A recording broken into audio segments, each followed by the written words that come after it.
दोस्तों, क्या नागलोक सच में है? क्या सच में नागलोक में आज भी नाग रहते हैं? क्या पुराणों में वर्णित वो स्थान और घटनाएं सत्य हैं? कहाँ है वह रहस्यमयी दुनिया जिसे नागलोक कहा जाता है? इन्हीं प्रश्नों के साथ हम आज के इस रोमांचक सफर पर निकल रहे हैं, जहां हम आपको नागलोक से जुड़ी वे कथाएं और मान्यताएं बताएंगे जो अब तक केवल पुस्तकों और रहस्यमयी कहानियों में दबी हुई थीं। हम आपको लेकर चलेंगे सतपुड़ा के भयावह जंगलों के बीच स्थित उन दुर्गम पर्वत श्रृंखलाओं में, जिनके बारे में कहा जाता है कि वहां से भूगर्भ के नीचे जाने के लिए अनेक भूमिगत मार्ग उपस्थित हैं।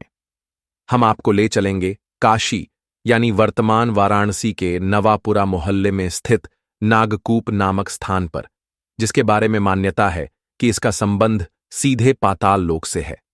इतना ही नहीं, यह भी कहा जाता है कि यहीं से होकर कोई प्राचीन मार्ग नागलोक तक जाता है।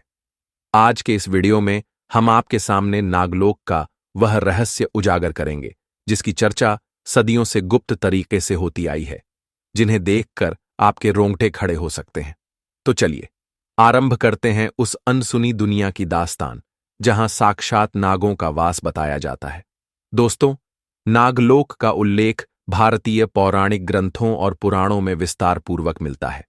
हमारे यहाँ पाताल शब्द का तात्पर्य धरती के नीचे स्थित अनेक लोकों से है, जिन्हें अलग अलग नामों से पुकारा गया है: अतल, वितल, सुतल, रसातल, तलातल, महातल और पाताल। इन्हीं लोकों में से किसी एक लोक को नागलोक कहा जाता है। पुराणों में वर्णन मिलता है कि यहाँ नागवंशीय प्राणियों का निवास था, जिनके राजा शेषनाग, वासुकी, तक्षक, करकोटक आदि प्रसिद्ध नाग थे। महाभारत, भागवत पुराण और अन्य ग्रंथों में भी नागलोक का संदर्भ मिलता है। महाभारत में अर्जुन और उलूपी की कथा प्रसिद्ध है, जहां उलूपी नामक एक नागकन्या अर्जुन को नागलोक में ले जाती है। इसी प्रकार तक्षक नाग की कथा भी महाभारत में ही विस्तार पूर्वक मिलती है। इन कथाओं ने नागलोक के अस्तित्व को हमारे धार्मिक आख्यानों और लोक श्रुतियों में बड़े ही जीवंत तरीके से सुरक्षित रखा है। पारंपरिक मान्यताओं में विश्वास रखने वाले लोगों का कहना है